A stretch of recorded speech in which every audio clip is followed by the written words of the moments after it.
فذكر فإن الذكرى تنفع المؤمنين. السلام علیکم ورحمۃ اللہ وبرکاتہ.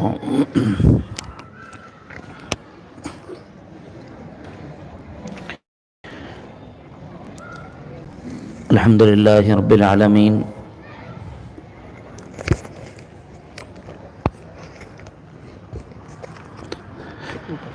والعاقبۃ للمتقین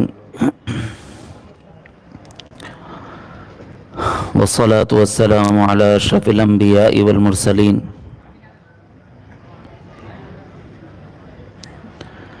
محمد وعلی آلہ واصحابہ اجمعین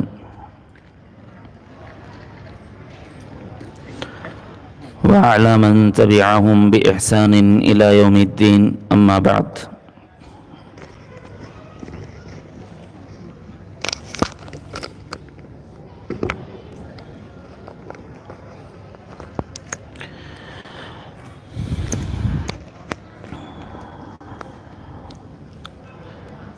اعوذ باللہ من الشیطان الرجیم.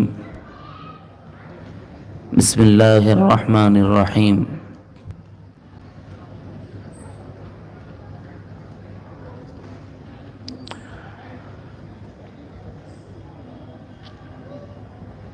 محمد الرسول اللہ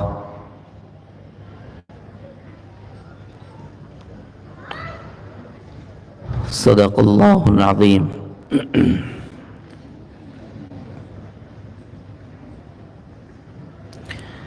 برادران اسلام، ذی وقار علماء کرام،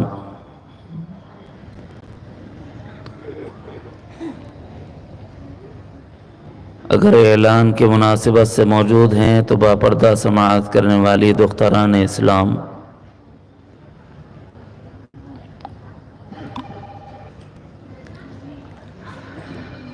ہم سب کے لیے یہ بڑی مسرت کا باعث ہے کہ ہم جمع ہوئے ہیں سرور کائنات امام الانبیاء حضرت محمد الرسول اللہ صلی اللہ علیہ وسلم کے بارے میں کچھ سننے کے لیے.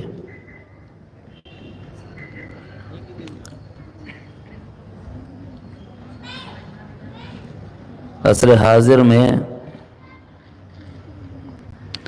اس کو بہت زیادہ کر دینا چاہیے سننے سنانے کو.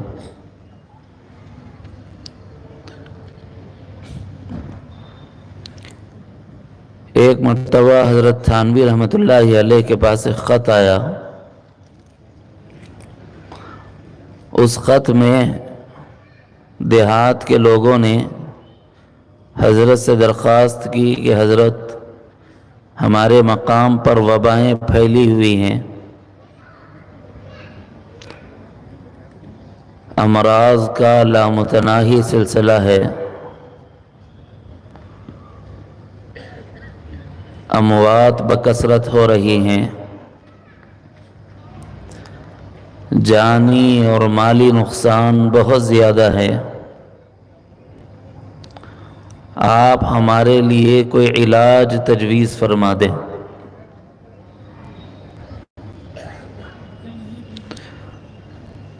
حضرت تھانوی رحمۃ اللہ علیہ نے فرمایا کہ تم اپنے علاقے کے لوگوں سے کہو کہ تم میں سے جو پڑھنا جانتے ہیں وہ کتاب نشر الطیب فی ذکر النبی الحبیب صلی اللہ علیہ وسلم اپنے گھروں میں پڑھیں اور پوری گھر کی عورتیں اور بچے بیٹھ کر اس کو سنیں.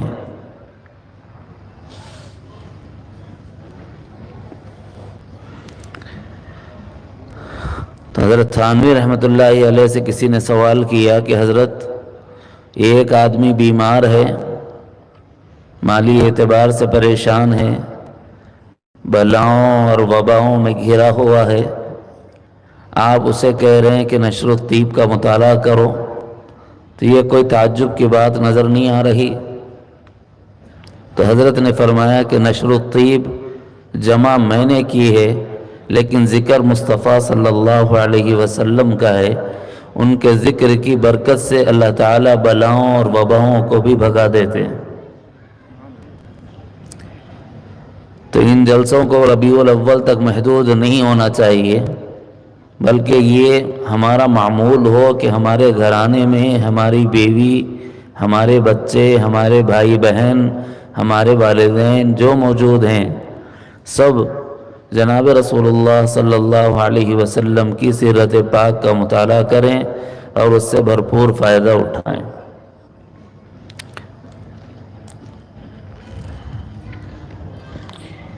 اس کی برکت سے، سیرت کے مطالعے کی برکت سے امید ہے کہ پروردگار عالم بلاؤں اور وباؤں کو ہم سے دور فرما دیں۔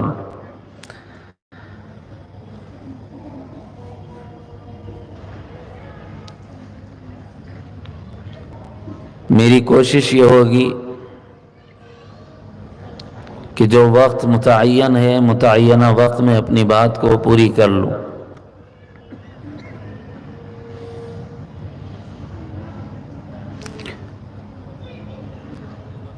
وہ ایسا گوہر پارا ہے کہ کس گوشے سے شروع کروں اور کہاں ختم ابھی تک کچھ ذہن میں نہیں آ رہا، کیونکہ کوئی گوشہ ایسا نہیں ہے کہ ہم یہ سوچیں کہ یہ شاید بہتر ہو، یہ اس سے نیچے درجے کا، ایسا نہیں۔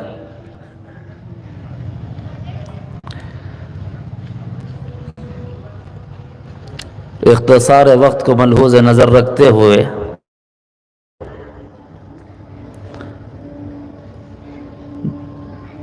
دو طرح کی باتیں آپ کے سامنے رکھی جائیں۔ ایک کا تعلق ایمان کے ساتھ اور دوسرے کا تعلق اعمال کے ساتھ۔ اگر یہ ہماری سمجھ میں آ گیا تو بہت ممکن ہے کہ بہت سے فتنوں سے بھی بچیں گے، عقیدے کو بھی مضبوط بنا پائیں گے۔ عملی زندگی میں چونکہ اللہ تعالیٰ نے اپنے حبیب کے بارے میں فرمایا ہے لَقَدْ كَانَ لَكُمْ فِي رَسُولِ اللَّهِ أُسْوَةٌ حَسَنَةٌ، اس کے پیش نظر اپنی زندگی کو ان اعمال سے آراستہ کرنے کی کوشش کریں گے جو سنے اور سنائے جا رہے ہیں۔ امید ہے کہ اللہ تعالیٰ اس کو ہماری دنیا کے لیے بھی نفع بخش بنائیں گے اور آخرت کے اعتبار سے نجات کا سبب اور ذریعہ۔ قُلِ ادْعُوا اللَّهَ، تم اللہ تعالیٰ سے دعا کرو، تم اللہ تعالیٰ کو آواز دو، تم اللہ تعالیٰ کے سامنے فریاد کرو، تم ندا لگاؤ اللہ تعالیٰ کے آگے، چاہے وہ اللہ کہہ کر، چاہے رحمان کہہ کر۔ جیسے صرف اللہ پر ایمان لانے میں یہ سب چیزیں شامل ہیں، ویسے ہی نبی رحمت صلی اللہ علیہ وسلم پر ایمان لانے میں بہت سی چیزیں۔ کہنے لگے کہ صاحب بڑا عجیب معاملہ ہے، میں نے صرف ایک جملہ قاضی کے سامنے کہا تھا۔ یہ کیا کہا تھا؟ قبلتھا، میں نے اسے قبول کر لیا نکاح میں۔ یعنی آدمی نے نکاح کے موقع پر جو جملہ کہا وہ ہے میں اپنی بیوی کو قبول کرتا ہوں اپنے نکاح میں۔ کیا ایک بار بولا کہ قاضی کے پاس اس کے کپڑے بھی قبول ہو گئے، اس کا لپسٹک بھی قبول ہو گیا، اس کا پاؤڈر بھی قبول ہو گیا، اس کے چوڑیاں بھی قبول ہو گئے، اس کی چپل بھی قبول ہو گئی، اس کی جی بیماری میں دوائیں بھی قبول ہو گئی، اس کا کھانا بھی قبول کر لیا، اس کو پہنانا بھی قبول کر لیا، اس کا سکنا بھی قبول کر لیا، یعنی رکھنے کی جگہ۔ یہ قبول ہے میں اتنے چیزیں ہیں۔ ایسے ہی آمنت باللہ ایک جملہ ہے جس میں اللہ تعالیٰ کے اسماء اور اللہ تعالیٰ کے صفات اور اللہ تعالیٰ کے کمالات اور اللہ تعالیٰ کے اختیارات اور اللہ تعالیٰ کی قدرتیں، ان تمام چیزوں کو بندہ مان لیتا ہے۔ آمنت باللہ، ایمان لایا میں اللہ پر، قبول کر لیا میں ان ساری چیزوں کو۔ کیا کیا معلوم ہے تیرے کو؟ دیہاتی زبان میں اگر سمجھانا چاہیں، کیا کیا معلوم اللہ کے بارے میں؟ ہندو لوگ ان سب لمبے لمبے باتیں نہیں آتے، اس کو آسان لفظوں میں عربی میں یوں کہا کما آمنت باللہ کما ہوا باسمائہ وصفاتہ، ایمان لائے ہم اللہ پر جیسے ہیں وہ اپنے ناموں اور صفتوں کے ساتھ۔ ایک جملے میں اللہ تعالیٰ کو کیسے مانا جا رہا ہے، جیسے اللہ تعالیٰ کے لیے یہ سب چیزیں ہیں، ویسے ہی ایمان لانے میں نبی رحمت صلی اللہ علیہ وسلم کے ساتھ بھی اور تمام رسولوں کے ساتھ بھی کچھ چیزیں وابستہ ہیں۔ اللہ تعالیٰ نے نبی کے حقوق میں سے اس کو گنایا ہے۔ 4 باتیں جو آیت مبارکہ میں بتائی گئی، فالذین آمنوا بہ وعزروہ ونصروہ واتبعوا النور الذی انزل معہ۔ اگر آپ ذہناً حاضر رہیں گے تو خالص علمی بات آپ کو سنا کر جائے گی، ادھر ادھر کی کوئی بات نہیں، حکایات نہیں، واقعات نہیں، تاریخ نہیں، بس صرف اتنا سنائیں گے کہ صاحب خالص اللہ تعالیٰ کے رسول پر ایمان لانے میں ہم کن کن چیزوں کو ملحوظ نظر رکھیں گے، اشارتاً عرض کیے جا رہے ہیں۔ ہاں درمیان میں کچھ اشکالات آ سکتے ہیں تو ان اشکالات کے جوابات بھی آ سکتے ہیں۔ ورسولی ہی کہہ کر ہم نے تمام رسولوں کو مان لیا کہ یہ اللہ تعالیٰ کی جانب سے لوگوں کی ہدایت کے لیے بھیجے ہوئے رسول کے بھیجے جانے کی غرض و غایت بندوں کو اللہ سے ملانا، مخلوق کو خالق کا تعارف کرانا۔ جب بندہ اپنے اللہ کو پہچانتا ہے، اس کی عظمت، اس کی کبریائی کو جانتا ہے تو اس کے آگے سرنگوں ہو جاتا ہے، اس کی عظمت کے آگے، اس کی ہیبت و جبروت کے آگے، تو کیسے اس کے آگے تعظیم کا اظہار کرنا، اس کا نام بندگی ہے، اور اس سے متعلق کچھ بات آپ کو سنائی جائے۔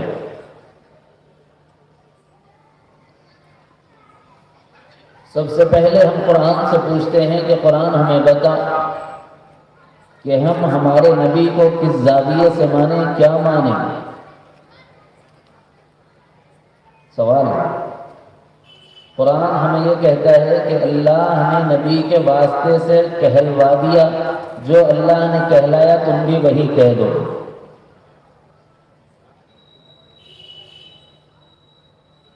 قل، اے میرے محبوب صلی اللہ علیہ وسلم آپ فرما دیجیے، انما انا بشر مثلکم، میں تم میں سے ہوں، یعنی انسانوں میں سے بنایا گیا۔ یوحا الیہ، میرا اختصاص یہ ہے کہ مجھ پر اللہ تعالیٰ کی وحی وارد ہوتی ہے، نازل ہوتی ہے۔ تو سب سے پہلی چیز تو بشر ماننا پڑے گا۔ اگر کوئی آدمی یہ کہہ رہا ہے کہ نہیں صاحب آپ کیسی بات کر رہے ہیں، بڑی بے ادبی ہو جائے گی، بڑی گستاخی ہو جائے گی، حضور اکرم صلی اللہ علیہ وسلم کی ذات کو ہم نور مانتے ہیں، ذہناً حاضر نہ ہوں تو اعتراض کرنے کا حق حاصل نہیں ہوگا، کیونکہ ایک ایک بات میں جو اختلافات ہیں میں چاہتا ہوں کہ ان اختلافات کو بھی دور کرتے ہوئے آپ کے دل کو ایک اطمینان بخش بات پہنچا کر جاؤں۔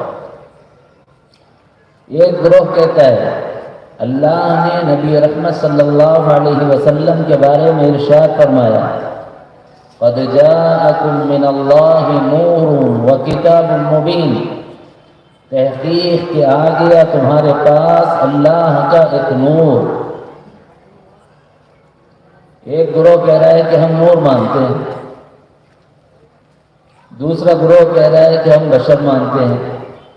پہلے گروہ کے پاس بھی دلیل قرآن کی، دوسرے گروہ کے پاس بھی دلیل قرآن کی، لیکن قربان جائیں ہم اکابرین دیوبند پر کہ انہوں نے جس طرح اس چیز کی وضاحت کی کسی دوسرے نے اتنی وضاحت کے ساتھ صراحت نہیں کی ہے ان معانی اور مطالب کی۔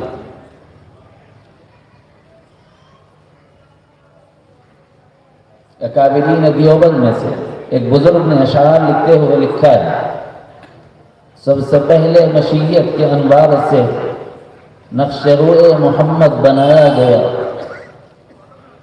سب سے پہلے مشیت کے انوار سے نقش روئے محمد بنایا گیا، پھر اسی نقش سے لے کے روشنی بزم کون و مکان کو سجایا گیا.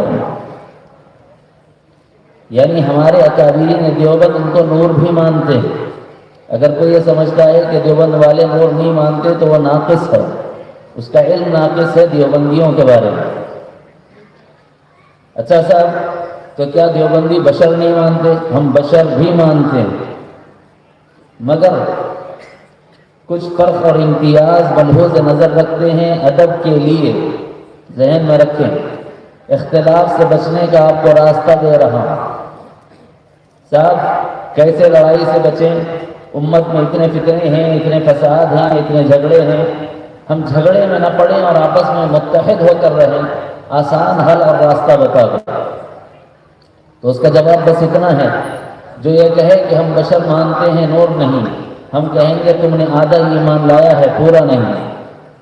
اور جو کہتا ہے کہ ہم نور مانتے ہیں بشر نہیں، ہم کہتے ہیں تم بھی آدھا ایمان لائے ہو، ابھی آدھے میں کمی ہے. پھر کیا کہیں گے؟ امام الانبیاء سید دو عالم جناب محمد الرسول اللہ صلی اللہ علیہ وسلم کو ہم جامع مانتے ہیں نور و بشر. آپ اپنی ذات میں نور بھی اور آپ اپنی ذات میں بشر بھی. ارے نہیں صاحب، اگر بشر مان لیں گے تو پھر جھگڑا ہو جائے گا. جھگڑا کس بات کا جھگڑا صاحب؟ ارے صاحب بشر مانیں گے تو پھر آپ کو یہ بھی ماننا پڑے گا کہ لوازمات بشریہ بھی ان سے وابستہ ہو جائیں گے. تو اللہ تعالیٰ نے فرمایا کہ لوازمات بشریہ سے اگر تمہاری یہ مراد ہے کہ وہ بازاروں میں چلتے پھرتے ہیں، یا وہ تمہاری طرح کھانا کھاتے ہیں، یا وہ تمہاری طرح سوتے ہیں، تو تم یہ سمجھ لو کہ جتنے رسول آئے ہیں اللہ نے ان کو ایسا ہی بنایا.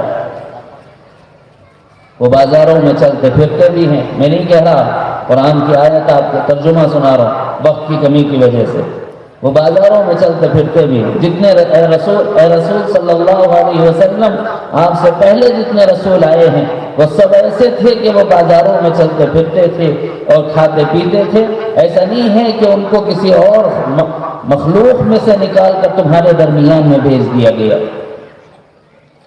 لڑائی سے بچنے کا راستہ ہم دونوں مانتے ہیں. آپ نور بھی ہیں، آمنا، ہم اس پر بھی ایمان رکھتے ہیں.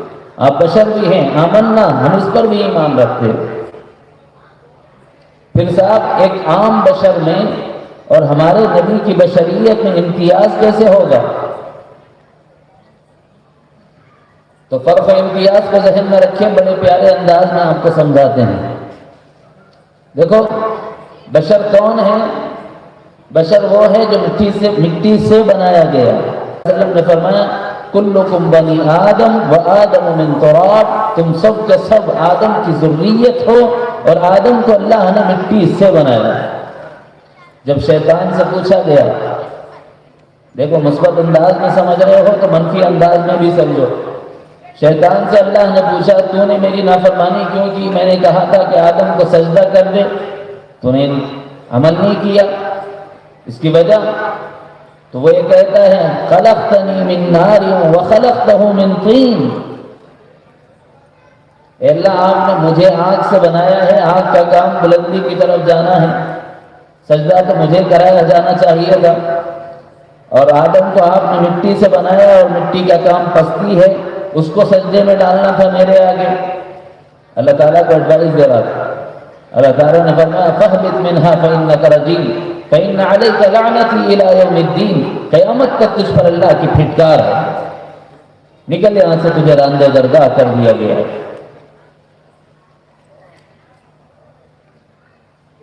تو آدم مٹی سے بنے اور ان کی جو ذریت ہے وہ مٹی ہی سے بنی ہے. دلیل قرآن مقدس کی آیت مبارکہ. بھائی آپ نے اکثر سنا ہوگا جب کسی کا انتقال ہو جاتا ہے اور قبرستان میں میت کو لے جایا جاتا ہے تو جب قبر میں اتارا جاتا ہے تو کیا کہتے ہیں؟ بسم اللہ وعلی ملت رسول اللہ.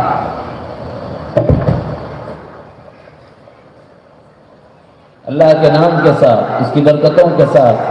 یہ امت محمد کا ایک فرد ہے، ملت محمدیہ میں سے ہم اس کو زمین میں ڈال دیں. پھر ایک جملہ کہا جاتا ہے وہ خل کے ڈھیلے تو خل کے ڈھیلے. یہ کہاں سے چل پڑا واللہ اعلم بالصواب. حقیقت ہمیں نہیں پتہ ہے. ہاں اتنا پتہ ہے کہ بھائی جب خل کے ڈھیلے مانگے تو اتنا کر لینا ایک مرتبہ یوں پڑھنا منہا خلقناکم وفیہا نعیدکم، دوسری مرتبہ ومنہا نخرجکم تارۃ اخری۔ اس آیت کو 3 حصوں میں پڑھ کر مٹی کو اندر زمین میں ڈالنا۔ اس کا مطلب یہ ہے کہ تم مٹی سے بنائے گئے ہو، اسی مٹی میں تمہیں ڈالا جا رہا ہے، دوبارہ قیامت میں اسی سے تمہیں اٹھایا جائے گا۔ تو اس کا مطلب یہ ہے کہ جو بشر ہوتا ہے وہ بشر مٹی سے بنایا جاتا ہے، اور جب بشر ہوتا ہے مٹی سے بنایا جاتا ہے تو اس کے اندروں میں کچھ صفات آ جاتی ہیں بشریت کی وجہ سے۔ مثلا سونا اس کو لاحق ہو جاتا ہے بشر ہونے کی وجہ سے، بھوک اس کو لاحق ہو جاتی ہے بشر ہونے کی وجہ سے، نیند لگ جاتی ہے تو غافل ہو جاتا ہے، وضو کی ضرورت پڑتی ہے بشر ہونے کی وجہ سے۔ جب آدمی محنت کرتا ہے تو تھک جاتا ہے، اور تھکنے کی وجہ سے جسم سے پسینہ بہنے لگتا ہے بشر ہونے کی وجہ سے۔ صاحب جب بشر بول رہے ہیں تو یہ سب چیزیں بھی حضور کے ساتھ بھی، ہاں بھائی ان کے ساتھ بھی۔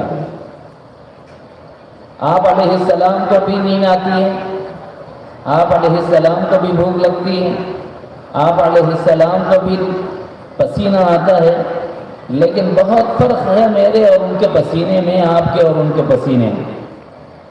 ہمارے پسینے کو پسینہ ہی کہتے ہیں، اور ان کے پسینے کو عرق مبارک کہتے ہیں، ادب کی وجہ سے پسینے مبارک کہتے ہیں، احترام کی وجہ سے۔ نبی رحمت صلی اللہ علیہ وسلم کے پسینے میں اور ہمارے پسینے میں تھوڑا سا ایک فرق ہے، اس سے امتیاز واضح ہوتا ہے۔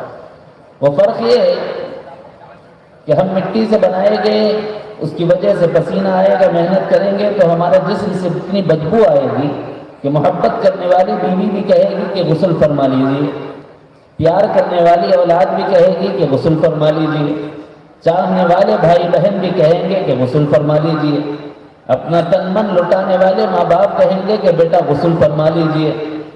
کیوں صاحب؟ آپ بشر ہیں، پسینہ نکلا ہے تو بدبو آ رہی ہے، نہا لیجیے، سیدھی سی بات۔ قربان جائیں آقا دو جہاں جناب محمد رسول اللہ صلی اللہ علیہ وسلم کے پسینے کہ ام ہانی فرماتی ہیں کہ ایک مرتبہ آقا علیہ السلام دوپہر کو ہمارے یہاں تشریف لائے، خیر اللہ فرمانے لگے تو دھوپ کی تمازت کی وجہ سے جسد اطہر سے پسینے مبارک نکلنے لگا، جس سے ہمارا گھرانہ معطر ہو گیا۔ تو ہم نے دیکھا کہ یہ خوشبو کہاں سے آ رہی ہے، محسوس ہوا کہ سرکار دو عالم صلی اللہ علیہ وسلم کے پسینے مبارک سے آ رہی ہے۔ وہ امتیاز یہ ہے کہ آقا علیہ السلام کے جسم مبارک سے تھکان کی وجہ سے، ہم میں سے ہونے کی وجہ سے نہیں ہے کہ بدبو آئے، ہم میں سے ہے نیند آئے گی، ہم جیسے نہیں ہیں کہ وضو کی حاجت پڑ جائے، غسل کی حاجت پڑ جائے۔ یہ امتیاز کے ساتھ ہم آقا علیہ السلام کو بشر مانتے ہیں۔ علماء دیوبند نے جواب دیا کہ صاحب جب بشر ہے تو میرا بھی پسینہ اور ان کا بھی پسینہ برابر ہونا چاہیے، امتیاز کیوں آیا؟ فرمایا کہ دونوں کے بنائے جانے کی مٹی کے فرق کی وجہ سے، بنے تو وہ بھی مٹی سے ہیں، بنے تو ہم بھی مٹی سے ہیں، لیکن ان کی مٹی جنت کی مٹی ہے، اس وجہ سے چونکہ جنت میں بدبو نہیں تو آپ کے جسم سے بھی بدبو نہیں نکلے، اور جنت میں نیند نہیں ہے تو آپ کو بھی نیند کا غلبہ اور غفلت طاری نہیں، جنت میں غفلت نہیں ہے، لہذا جس جسم کو جنت کی مٹی سے بنایا گیا اس دل پر بھی کبھی غفلت طاری نہیں ہو سکتی۔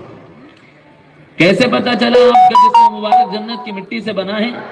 اس کا جواب دیتے ہوئے علماء دیوبند نے فرمایا کہ آپ جب اللہ تعالیٰ آپ سب کو حاضری کا شرف نصیب فرمائے، مجھے بھی سعادت عطا فرمائے، جب ہم بارگاہ رسالت آپ صلی اللہ علیہ وسلم میں مدینہ منورہ جائیں اور حاضری کے لیے سلام گزراننے کے لیے جب ہم داخل ہوں، اندر جاتے ہوئے دل کی طرف کو ملے گی۔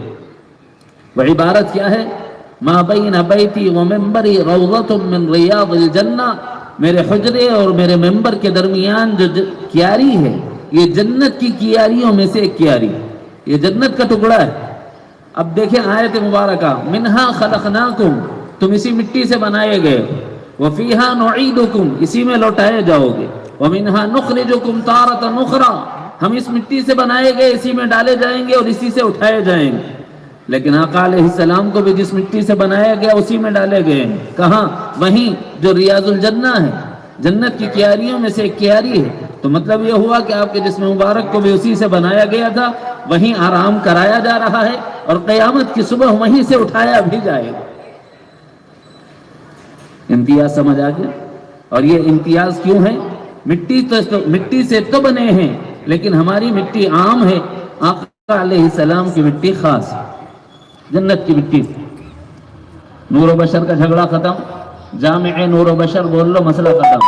اس امتیاز کے ساتھ کہ ترجمے میں ایک نزاکت رکھیں، وہ ترجمہ یوں کریں کہ آقا ہم میں سے ہیں، ہم جیسے نہیں، ہم میں سے تو ہیں، ہم جیسے نہیں۔ اعتراض ختم ہو جائے گا۔ دوسری بات، ہم مانیں، ایمان لائیں، ہم مانیں اپنے نبی کو مبعوث من اللہ۔ نبی جو ہوتا ہے وہ اللہ کی جانب سے بھیجا ہوا ہوتا ہے۔ اگر میں اٹھ کر کھڑا ہو جاؤں، اللہ معاف فرمائے، یہ سمجھانے کے لیے ہے، نقل کفر نباشت کے تحت۔ دیکھو یہ وہ دنیا ہے، ایک مرتبہ حضرت مفتی نوال الرحمن صاحب فرما رہے تھے، یہ وہ دنیا ہے، یہاں اگر کسی نے الوہیت کا دعویٰ کیا تو اس کو بندے مل گئے، کسی نے نبوت کا دعویٰ کیا تو اس کو امتی مل گئے، اور یہی قیامت تک چلتا رہے گا۔ کوئی الوہیت کا دعویٰ کرے گا تو اس کو بندے مل جائیں گے، کوئی نبوت کا دعویٰ کرے گا تو اس کو امتی مل جائیں گے۔ یہ جاہلوں کی دنیا ہے، سب جاننے والے نہیں ہوتے، لیکن چند ایک جاننے والوں میں اللہ ہمیں بھی شامل فرما لے۔ ہم نبیوں کو کیا مانتے ہیں؟ ہم نبیوں کو مانیں گے کہ وہ اللہ کی جانب سے بھیجے ہوئے ہیں۔ جتنے رسول آئے ان کو کس نے بھیجا؟ اللہ ہی نے تو بھیجا ہے۔ اب ہمارے رسول کے بارے میں ہمارا عقیدہ کیا ہے؟ یاسین والقرآن الحکیم انک لمن المرسلین، قرآن حکیم کی قسم، آپ رسولوں میں بھیجے ہوئے لوگوں میں سے ہیں، آپ کو چنا گیا نبوت کے لیے، انبیاء کی امامت کے لیے، خاتمیت نبوت کے لیے، مرتبہ نبوت کی خاتم بنا کر آپ کو مبعوث فرمایا گیا۔ تو نبی رحمت صلی اللہ علیہ وسلم اور جمیع انبیاء مبعوث من اللہ، اللہ کی جانب سے بھیجے ہو۔ هو الذی بعث فی الامیین رسولا، امیین میں رسول بنا کر مبعوث کیے گئے۔ ایک عجیب شان کے ساتھ نبی تو اللہ نے بہت بھیجے ہیں، اس دنیا پر اللہ کے بے شمار انعامات اور احسانات ہیں۔ آسمان اللہ کا احسان، زمین اللہ کا احسان، چاند و سورج اللہ کا احسان، جی لیل و نہار کا نظام اللہ کا احسان، ہواؤں کا انتظام اللہ کا احسان، بارشیں اللہ کا انتظام اور احسان، اور پانیوں اور سمندروں کا نظام اللہ کا انتظام اور احسان، میرے ماں باپ اور آپ کے ماں باپ اللہ کا احسان، بھائی بہن اور رشتے ناتے، ددیالی رشتہ دار، ننیالی رشتہ دار، سسرالی رشتہ دار، یہ اللہ کا احسان۔ لیکن اللہ تعالیٰ پر ہم قربان جائیں کہ اتنا سب کچھ دے کر اللہ نے یہ نہیں فرمایا کہ میں نے تم پر احسان کیا ہے، یہ ضرور کہا ہے فَبِأَيِّ آلَاءِ رَبِّكُمَا تُكَذِّبَانِ۔ جب قاری صاحب قرآن مجید کی تلاوت کر رہے تھے تو میرا ذہن اس مضمون پر گیا، سوچا کہ کچھ یہ بات بھی سنا دوں۔ اللہ نے یہ تو کہا ہے کہ تم اللہ کی کن کن نعمتوں کو جھٹلاؤ گے، ہے تمہاری حیثیت کہ تم اللہ کی نعمتوں کو جھٹلاؤ؟ تم اللہ تعالیٰ کی نعمتوں کو گننا چاہو تو نہیں گن سکتے، یہ اللہ نے کہا ہے، لیکن یہ نہیں کہا کہ میں نے تم پر احسان کیا ہے، بجز ایک جگہ کے اس زاویے میں جتلانا جس کو بولتے ہیں، میں نے تیرے کو دیا بھول گیا کیا؟ جیسے ہم کسی کو 10 روپے دے کے جتا دیتے، کسی کی 20 روپے اور 100 روپے سے مدد کر دیں تو کبھی وہ پریشان ہو تو یا کبھی وہ ہمارا مخالف ہو جائے تو بولتے ہیں بھول گیا، پرسوں منگ رہا تھا تو میں اس دیا تھا، اب میرے خلاف ہو گیا۔ اس کو کہتے ہیں جتلانا۔ اللہ تعالیٰ نے اس کو پسند نہیں کیا کہ تم کسی پر احسان کرو اور احسان کر کے جتلاؤ۔ اللہ تعالیٰ نے ایسے عمل کو ریا کا عمل کہا ہے، بالمن والاذى كالذي ينفق ماله رئاء الناس۔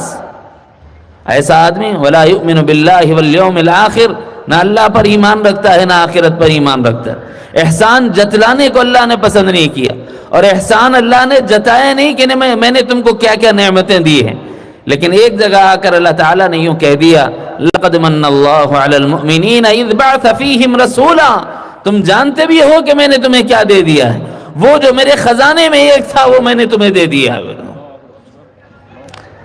اگر اس سے اچھا کوئی ہوتا خزانہ خدا بندی میں تو اسے نبی زمانہ بنا کر بھیجا جاتا، اسے خاتم الانبیاء بنا کر بھیجا جاتا۔ اس کا مطلب یہ ہے کہ آقا سے اچھا اللہ کے خزانے میں کوئی تھا ہی نہیں۔ اسی کو ان الفاظ میں تعبیر کیا حضرت حسان ابن ثابت رضی اللہ عنہ نے، وَأَحْسَنُ مِنْكَ لَمْ تَرَ قَطُّ عَيْنِي وَأَجْمَلُ مِنْكَ لَمْ تَلِدِ النِّسَاءُ خُلِقْتَ مُبَرَّأً مِنْ كُلِّ عَيْبٍ كَأَنَّكَ قَدْ خُلِقْتَ كَمَا تَشَاءُ۔ آپ سے زیادہ حسین و جمیل میری آنکھ نے نہیں دیکھا۔ میری آنکھ کیا دیکھتی ہے کسی ماں نے کبھی جنا ہی نہیں ہے۔ آپ تو ایسے بنائے گئے ہیں مبرہ، ہر عیب سے بے عیب آپ کو بنایا گیا ہے۔ جیسے اللہ آپ سے پوچھتا جا رہا ہو میرے محبوب آپ کی پیشانی کیسی ہو، پھر اللہ نے آپ کی پیشانی بنائی۔ اللہ نے پوچھا ہوگا کہ آپ کے ابرو کیسے ہوں، آپ نے فرمایا ہوگا کہ میری ابرو ایسے ہوں، تو اللہ نے ان کے منشے کو پورا کیا ہوگا۔ یہ جملہ بتاتا ہے کہ نبی رحمت صلی اللہ علیہ وسلم اس پر نفی اور نکیر نہیں فرما رہے ہیں۔ شاعر دربار رسول کے حضرت حسان ابن ثابت اشعار کہہ رہے ہیں، اور کوئی غلط بات کہی جائے اسی وقت ٹوکنا نبی کی شان ہوتی ہے۔ ارے تم یہ کیا کہہ رہے ہو میاں، تمہاری بات غلط ہے، ایسا نہیں ہو سکتا، یہ کہنا نبی کے شایان شان۔ دیکھو،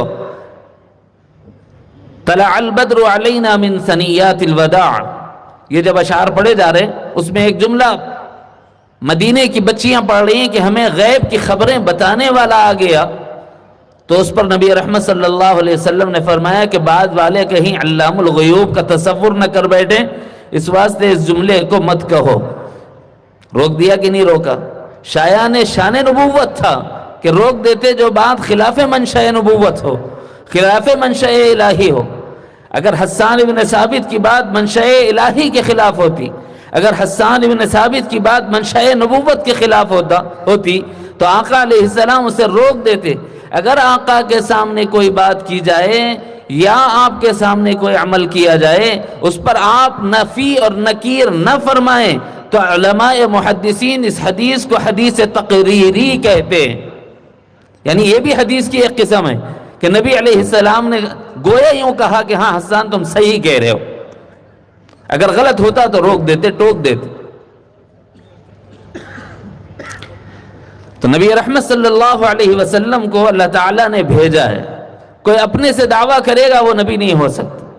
جب نبی آئے ہیں ایک عجیب شان کے ساتھ آئے ہیں کہ جو نبی آیا ہے نبوت پر دلائل لایا ہے۔ حضرت موسیٰ کلیم اللہ علیہ السلام تشریف لائے، آ کر انہوں نے کہا کہ لوگوں میں اللہ کا نبی ہوں، تمہاری طرف بھیجا گیا ہوں تمہاری ہدایت کے لیے۔ لوگوں نے کہا موسیٰ دعوی نبوت تو کر رہے ہو، دلیل نبوت کیا ہے؟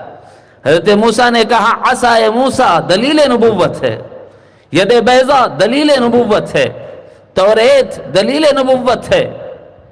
حضرت عیسیٰ علیہ السلام آئے، کہا لوگوں میں اللہ کی جانب سے نبی بنا کر بھیجا گیا ہوں۔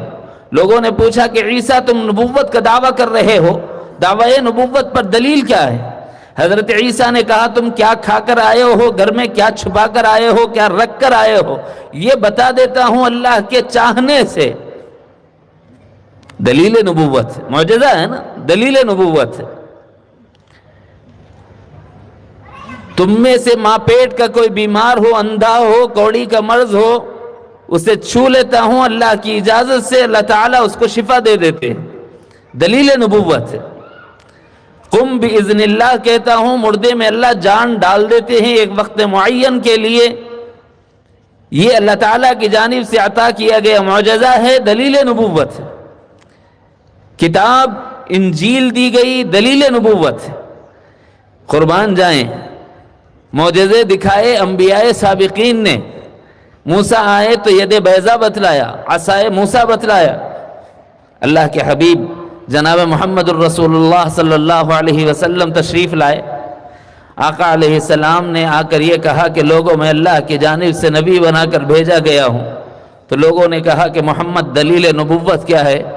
آپ نے فرمایا لقد لبثت فیکم عمرا ام کان صادقا او کاذبا، میرا بچپن، میرا طفولیت کا زمانہ، دودھ پیتا زمانہ، لڑکپن بچپن کا زمانہ، نوجوانی کا زمانہ، جوانی کا زمانہ، ایام کہولت تک پہنچنے تک کا زمانہ تم نے دیکھا ہے.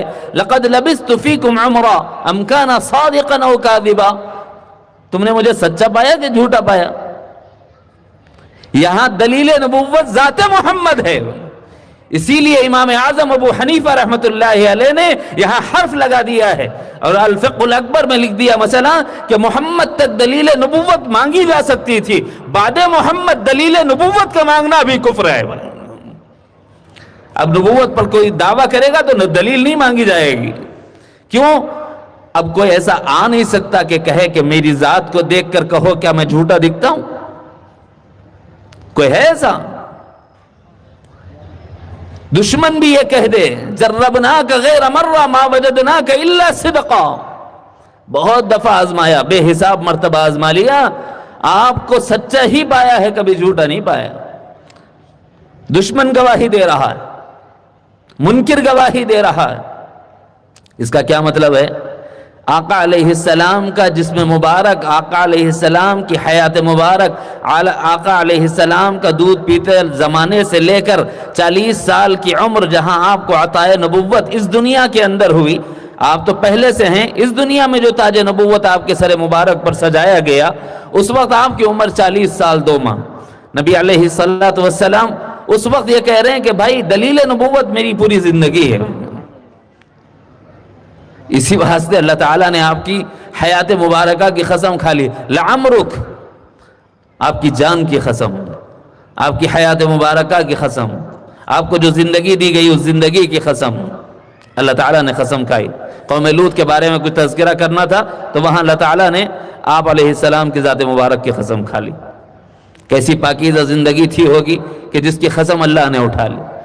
آقا علیہ السلام سے پوچھا گیا دلیل نبوت، شق قمر دلیل نبوت ہے، درخت کا آ جانا دلیل نبوت ہے، جانوروں کا آ کر شکایت کرنا دلیل نبوت ہے، جانوروں کی تربیت کا کرنا دلیل نبوت ہے، جنات و شیاطین کا آپ کے پاس آ کر دامن اسلام سے وابستہ ہو جانا دلیل نبوت. سب معجزات میں سے ہیں.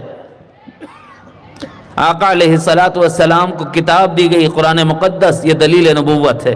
یہ قیامت تک آنے والوں کے لیے اس کے اندر اللہ تعالیٰ نے یہ فرما دیا کہ دیکھو نبی وہ ہوتا ہے جو اللہ کی جانب سے بھیجا ہوا ہوتا ہے، اور جب کبھی نبی آیا ہے تو وہ اپنے ساتھ دلیل نبوت لایا ہے. نبی علیہ السلام کی واحد ذات ایسی ہے جنہوں نے دلیل نبوت میں اپنی ذات کو پیش کیا ہے. یعنی اب اس کے بعد کوئی اور نبی آنے والا نہیں، سب سے آخری سچا میں آ گیا. مبعوث من اللہ. وہ دعا ابراہیم ہیں، وہ بشارت عیسیٰ ہیں. انا دعا ابراہیم و بشارت عیسیٰ، میں ابراہیم کی دعا ہوں.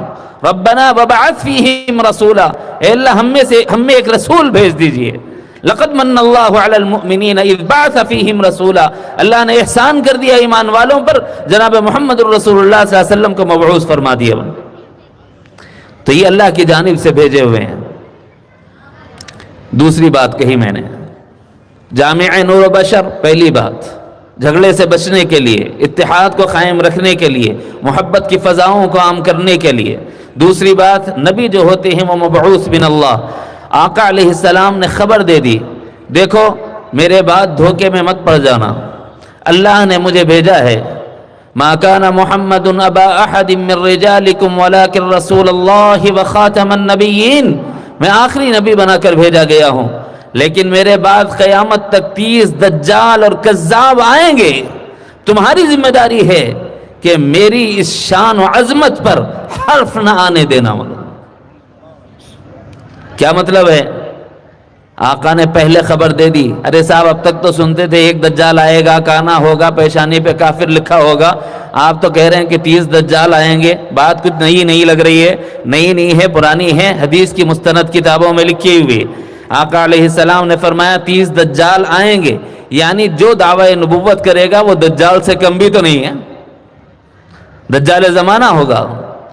اور 30 کی خبر دی ہے نبی علیہ السلام نے، اور اب تک کی تحقیق 15 یا 16 کی ہے. یعنی مطلب یہ ہے کہ ابھی قیامت سے پہلے اور 15-16 ایسے آئیں گے جو دعوی نبوت کریں گے. اور بڑے درجے کے، چھوٹے درجے کے تو چلر آتے رہتے جاتے رہتے، ان کا کوئی اعداد ہے نہ شمار ہے. بڑے جن کا ایک اثر ہوگا، جن کی ایک چھاپ ہوگی، جن کی ایک پہچان ہوگی، 30 ایسے آئیں گے۔ اب تک کی تحقیق کے مطابق 16 یا 17، کچھ کم کچھ زیادہ ہو سکتے ہیں، ہو سکتا ہے کہ بعد کی تحقیق میرے علم میں نہ آئی ہو، لیکن 30 آئیں گے۔ تو کیا ہم سب کو مان لیں گے ارے غیر نتھو خیرے کو نبی؟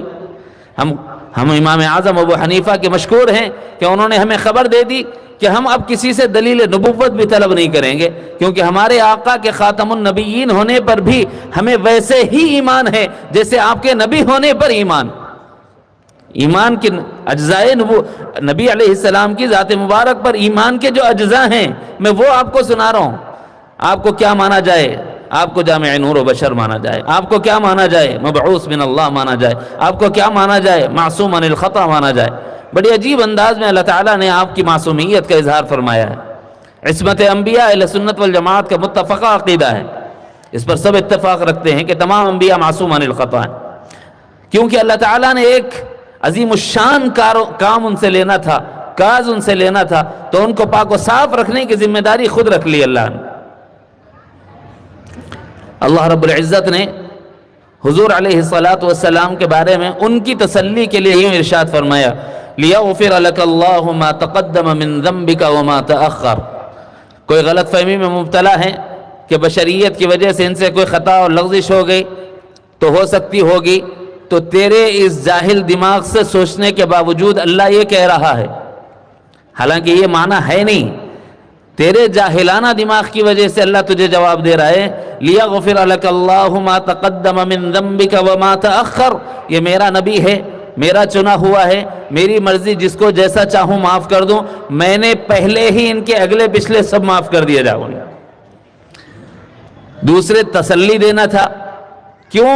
آقا علیہ السلام اللہ رب العزت کی عظمت و جلالت سے اس قدر خوفزدہ تھے کہ رات بھر اللہ کے حضور کھڑے رہتے اور پائے مبارک متورم ہو جایا کرتے تھے۔ تو اللہ تعالیٰ نے فرمایا کہ میرے محبوب کیوں گھبراتے ہو؟ لِيَغْفِرَ لَكَ اللَّهُ مَا تَقَدَّمَ مِن ذَنبِكَ وَمَا تَأَخَّرَ۔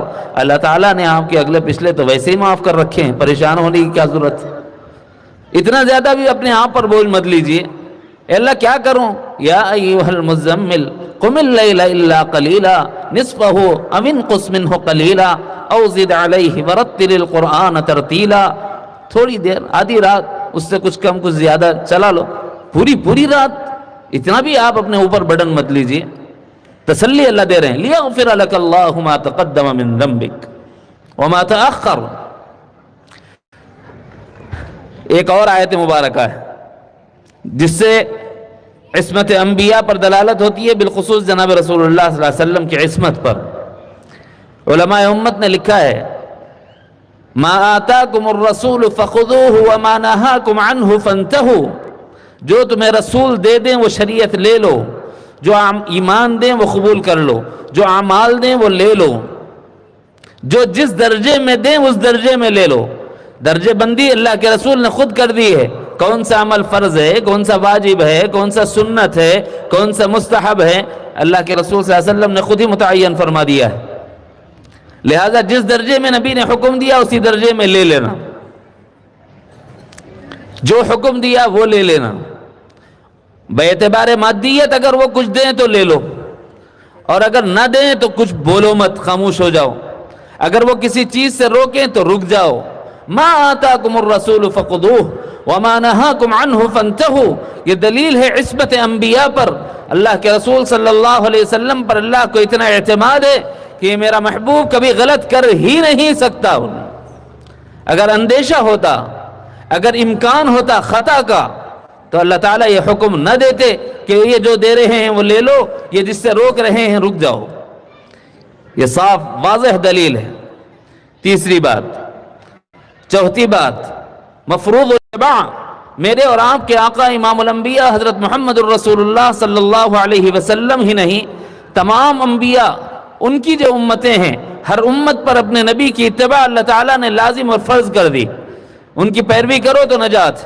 بالخصوص جب امام الانبیاء کی باری آئی تو اللہ تعالیٰ نے فرمایا، ان کی اطاعت گویا میری اطاعت ہے، ان کی نافرمانی گویا میری نافرمانی ہے، اور اگر تم میں سے کوئی ان کو اذیت دیتا ہے، تو اس کے بارے میں علماء امت نے یہ فرمایا ہے وَمَن يُشَاقِقِ الرَّسُولَ فَقَدْ ضَلَّ وَغَوَى، دو باتیں کہی گئی، جو اللہ کے رسول کے ساتھ عداوت رکھے، دشمنی رکھے، محبت میں کمی رکھے اور ان کی دی ہوئی چیزوں کو اختیار نہ کرے، ان کے بتائے ہوئے طریقے سے اعراض کرتے ہوئے زندگی کو گزارے، وَمَن يُشَاقِقِ الرَّسُولَ فَقَدْ ضَلَّ وَغَوَى، فرمایا ایک تو یہ کہ یہ آدمی گمراہ ہو جائے گا جو طریقہ محمدی کو چھوڑ دے گا، اور دوسرے یہ کہ نت نئے فتنے ہر زمانے میں آتے رہیں گے، زمانے بھر کے فتنے آتے رہیں گے، لیکن ہر فتنے سے بچنے کا راستہ دیکھو، کبھی شیطان اچک لیتا ہے، کبھی نفس قید میں مکر میں مبتلا کر دیتا ہے، فریب کھا جاتے ہیں، نفس سے فریب کھا گیا، شیطان سے فریب کھا گیا، کوئی انسان سادہ بن کر آتا ہے لیکن آپ کا ایمان ہی رخصت ہو جائے، ایسی کوئی بات آپ کے کان میں پھونک کر چلا جاتا ہے۔ ایسے ہی سے پناہ مانگنے کی اللہ تعالیٰ نے دعا سکھلائی ہے، من الجنت والناس، کچھ ایسے ہوتے ہیں جو ڈاکہ ڈال لیتے ہیں، اغوا کر لیتے ہیں، ایمان کو چھین لیتے ہیں۔ فقط ضل وغوا، فرمایا گمراہی کب آتی ہے اور اغوا کب ہو جاتا ہے، شیطان کب اغوا کرتا ہے، نفس کب اغوا کرتا ہے، تو فرمایا کہ جب تم نبی علیہ السلام کے طریقے کو چھوڑ دیتے ہو تب شیطان گمراہی میں ڈال دیتا ہے اور آدمی گمراہی کی طرف چلا جاتا ہے۔ اس وقت ہمارے شیخ حضرت شاہ جمال الرحمن صاحب دامت برکاتہم نے یہ فرمایا، بھائی مثال دیتے ہوئے، کامریڈی کے ایک جلسے میں ہم شریک تھے، وہاں حضرت نے یہ فرمایا تھا، دیکھو سی ایم کی گاڑی ہوتی ہے، پرائم منسٹر کی گاڑی ہوتی ہے، اس کی کچھ خصوصیت ہوتی ہے، کوئی پتھر پھینکو تو آئینہ نہیں پھوٹتا، کوئی گولی چلائے تو بلٹ پروف ہوتی ہے، گاڑی کو کوئی نقصان نہیں ہوتا، بلکہ بعض گاڑیاں تو ایسی ہوتی ہیں کہ اگر کوئی آدمی چھوٹا موٹا بم بھی ڈال دے تو کوئی نقصان نہیں ہوتا، اور اگر کوئی لانچر لگا کر مار دے تب بھی اس کو کوئی نقصان نہیں ہوتا۔ یہ کیا ہے صاحب؟ یہ پتھر پروف ہے، یہ بلٹ پروف ہے، یہ گن پروف ہے جناب، یہ بم پروف ہے، یہ میزائل پروف ہے۔ یہ گاڑی بنائی گئی ہے اس آدمی کے تحفظ کے لیے، فرمایا سنت بنائی گئی ہے فتنوں سے تحفظ کے لیے، بدعتوں سے بچنے کے لیے۔ سنت نبی سے محبت کا نام ہے، بدعت نبی سے دشمنی کا نام ہے۔ اب تمہاری مرضی، جس رخ پہ چاہے چل پڑو۔ ایمان کا تقاضا کیا ہے؟ اللہ تعالیٰ فرماتے ہیں تمہارے نبی کا تم پر یہ حق ہے، آمنوا بہ، ان کی ذات پر تم ایمان لاؤ۔ کیسے کیسے لائیں گے؟ 1 گھنٹے سے میں آپ کو تفصیل سنا رہا ہوں کہ آپ کو جامع نور و بشر مانا جائے گا، آپ کو مبعوث من اللہ مانا جائے گا، آپ کو مفروض معصوم عن الخطا مانا جائے گا، آپ کو مفروض الاتباع مانا جائے گا، آپ کو خاتم الانبیاء مانا جائے گا۔ یہ ایمان کے شعبے ہیں نا نبی علیہ السلام کی ذات سے متعلق۔ نبی علیہ السلام کی 40 سالہ زندگی کا خلاصہ ایک حدیث سنا کر اپنی بات ختم کرتا ہوں۔ قبل از نبوت بھی اتنی پاکیزہ ہے، آقا علیہ السلام کی نبوت کے بعد والی زندگی تو پاکیزہ ہوگی ہی، کیونکہ وحی سے آپ صلی اللہ علیہ وسلم کو بتلایا جا رہا ہے کہ کب کیا کرنا ہے، کب کیا نہیں کرنا ہے۔ قبل از عطاء نبوت نبی رحمت صلی اللہ علیہ وسلم کا کردار کیا تھا؟ ایک جملے میں سمجھیں۔ جب پہلی وحی آئی، سیدہ خدیجہ الکبریٰ رضی اللہ عنہا کے پاس آقا علیہ السلام تشریف لائے اور فرمایا زملونی، مجھے چادر اڑا دو۔ چادر اڑائی گئی تو آقا علیہ السلام کو کچھ تسلی اور تشفی ہو گئی۔ اس کے بعد نبی رحمت صلی اللہ علیہ وسلم نے ارشاد فرمایا کہ خدیجہ مجھے اپنی جان کی ہلاکت کا اندیشہ ہے، خدیجہ مجھے اپنی جان کی ہلاکت کا اندیشہ ہے۔ تو اس وقت امی خدیجہ الکبریٰ رضی اللہ عنہا نے حضور علیہ السلام کی 40 سالہ زندگی کا خلاصہ سنایا ہے۔ یوں فرمایا کہ اللہ واللہ لا یخزیک اللہ ابدا، ہرگز ایسا نہیں ہو سکتا، اللہ کی قسم اللہ آپ کو ضائع نہیں کر سکتا۔ کیوں؟ اب سنیں، یہاں سے عمل شروع ہوتا ہے، ذات نبوت سے نکلنے والے اعمال، اور وہی انسان کو اللہ فرماتے ہیں لقد کان لکم فی رسول اللہ اسوۃ حسنہ، تمہارے نبی کی زندگی میں تمہارے لیے نمونہ ہے۔ اب کیا ہے نبی کی عطائے نبوت سے پہلے کے حال، کردار، اعمال؟ امی خدیجہ الکبریٰ رضی اللہ عنہا نے فرمایا انک لتصل الرحم، آپ صلہ رحمی کرنے والے ہیں، یعنی رشتوں کو جوڑنے والے ہیں، رشتوں کو توڑنے والے نہیں۔ اب اپنے گریبانوں میں جھانکنے کی باری آ گئی جھانکو اپنے آپ میں، ہم میں سے کتنے ہیں اپنے باپ سے نالا ہیں، ہم میں سے کتنے ہیں جو اپنی اولاد سے نالا ہیں، ہم میں سے کتنے ہیں جو اپنے بھائی بہنوں سے لڑے ہوئے ہیں، ہم میں سے کتنے ہیں جو اپنے رشتے توڑے ہوئے ہیں، ہم میں سے کتنے ہیں جن کے گھرانے بکھر چکے ہیں، بچہ الگ، بچی الگ، بیوی الگ، شوہر الگ، کیا گھرانوں کا حال ہو گیا ہے۔ حالانکہ ہمارے نبی کی پہلے والی زندگی کا حال یہ ہے، عطائے نبوت سے قبل والی زندگی کا، فرمایا انک لتصل الرحم، آپ ہلاک نہیں کیے جا سکتے، برباد نہیں کیے جا سکتے۔ اس کا ایک زاویہ یہ بھی ہے سوچنے کا، آج امت مسلمہ ہلاکت کے دہانے پر ہے، بربادی کے دہانے پر ہے، آج نیست و نابود ہو رہی ہے، ذلت اور خواری کے دلدل میں پھنسی ہوئی ہے۔ اس کی بنیادی وجوہات میں سے ایک وجہ یہ ہے کہ ہم میں سے صلہ رحمی نکل گئی ہے، رشتوں کو جوڑنا نکل گیا ہے، آپس میں اختلافات اور رشتوں کا توڑنا اس قدر بڑھ گیا کہ اللہ تعالیٰ نے ہم میں فساد ڈال دیا۔ وَتَحْمِلُ الْكَلْ، آپ کمزوروں کا بوجھ اٹھانے والے ہیں، ضعیفوں کا بوجھ اٹھانے والے ہیں، جو خود اپنا بوجھ نہیں اٹھا سکتے ان کا بوجھ اٹھانے والے ہیں۔